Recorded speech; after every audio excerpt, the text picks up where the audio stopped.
Hello students, welcome to the second video lecture so that we can get through Enlightenment deism a little bit quicker and get back on schedule or closer to back on schedule.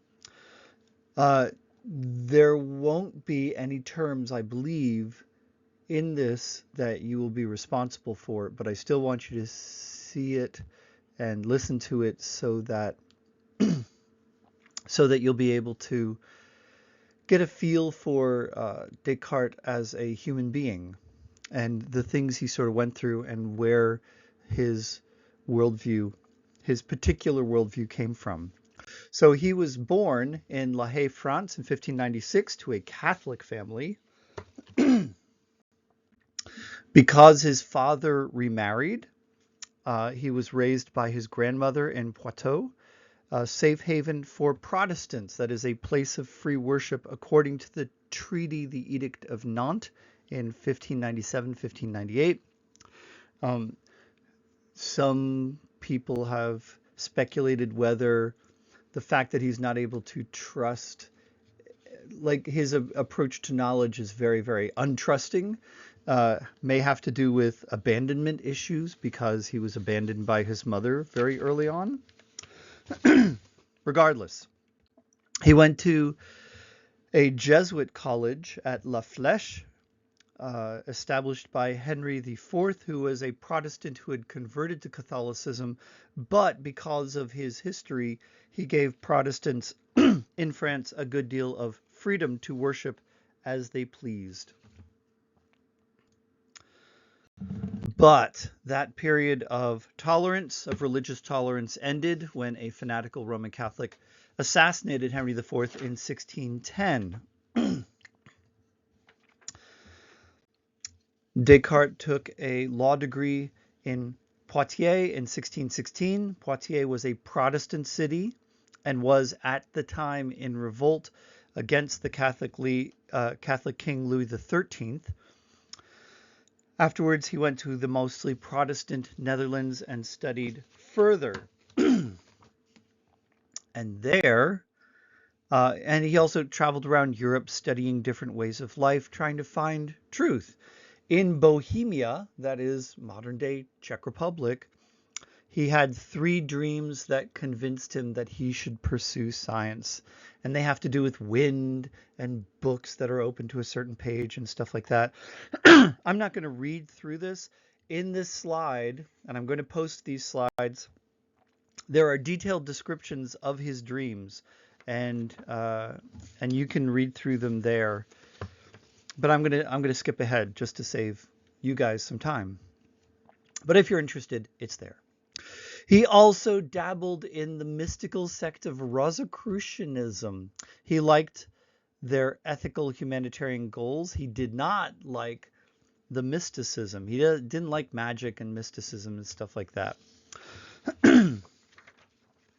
In 1620, that is during the 30 Years' War, Descartes was in the Roman Catholic army that defeated the Hussites, a pre-Protestant group in the Czech Republic, in Bohemia.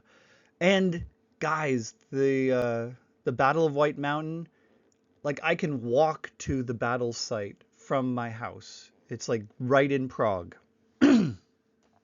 Now, historians aren't sure whether he fought with the cavalry or whether he was an army engineer because he had training in physics. So Descartes was here in Prague at a very pivotal time in French history. The Battle of White Mountain, sent Czech Republic or Czechoslovakia, Bohemia at the time, into what, hundreds and hundreds of years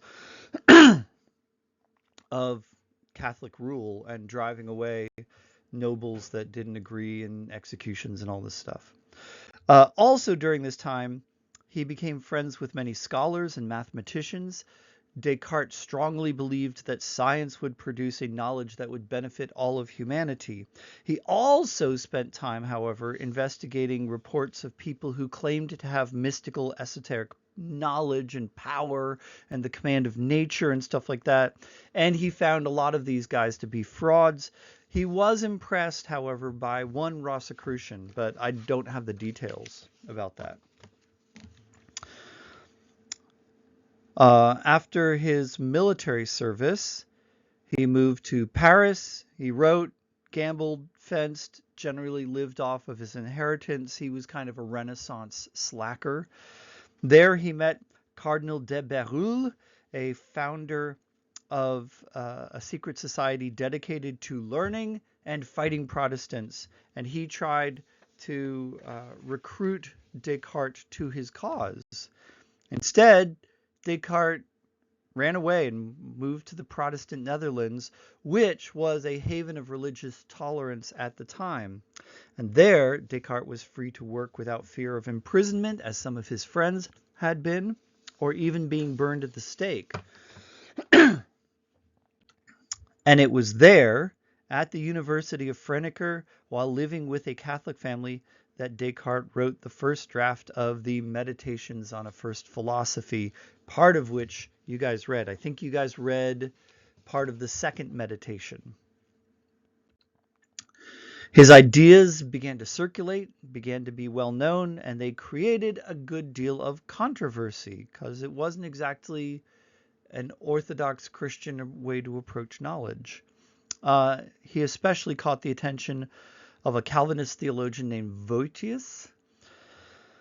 Descartes wrote to him saying his work was not just for Protestants or for Catholics, but also for Turks, that is, non-Christian Muslims, as well, anybody who believed in God.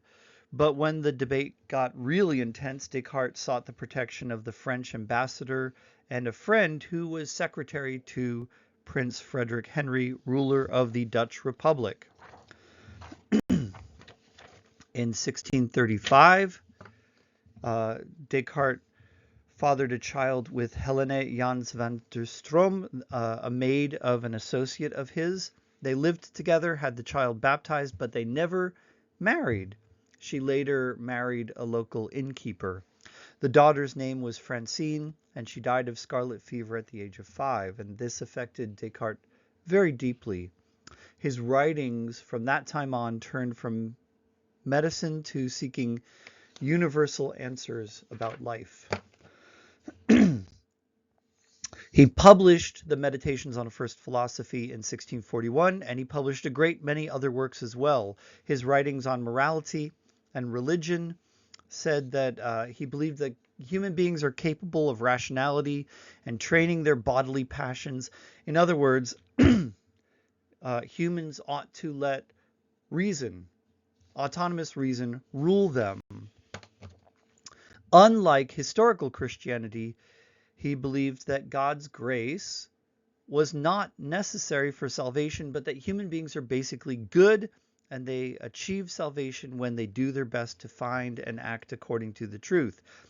He did, however, believe that people would not be moral if they did not believe in God. Kind of deism.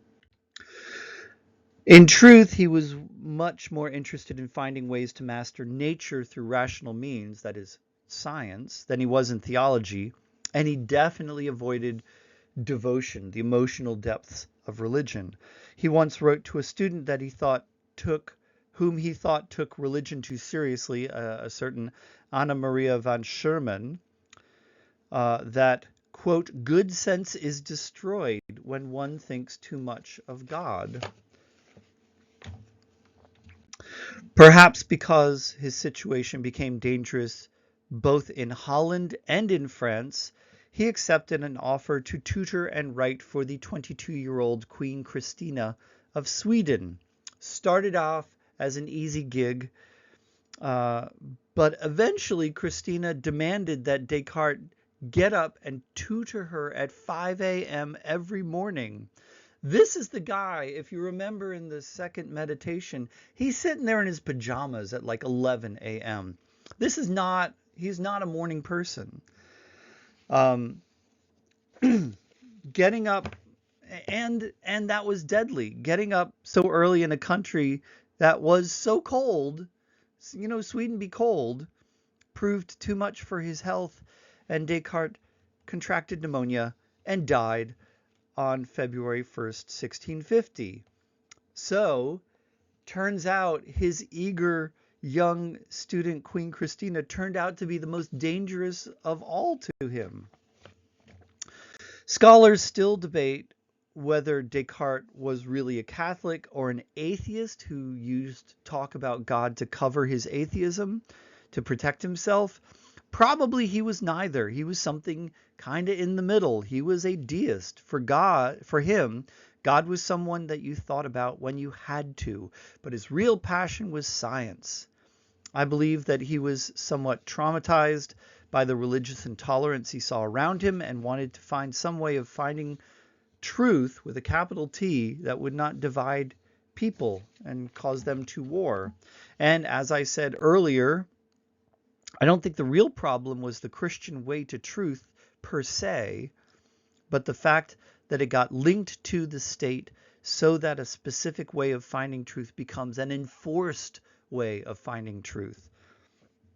That leads to trouble, whether it is a secular ideology like communism or a religious faith like Catholic or Protestant Christianity.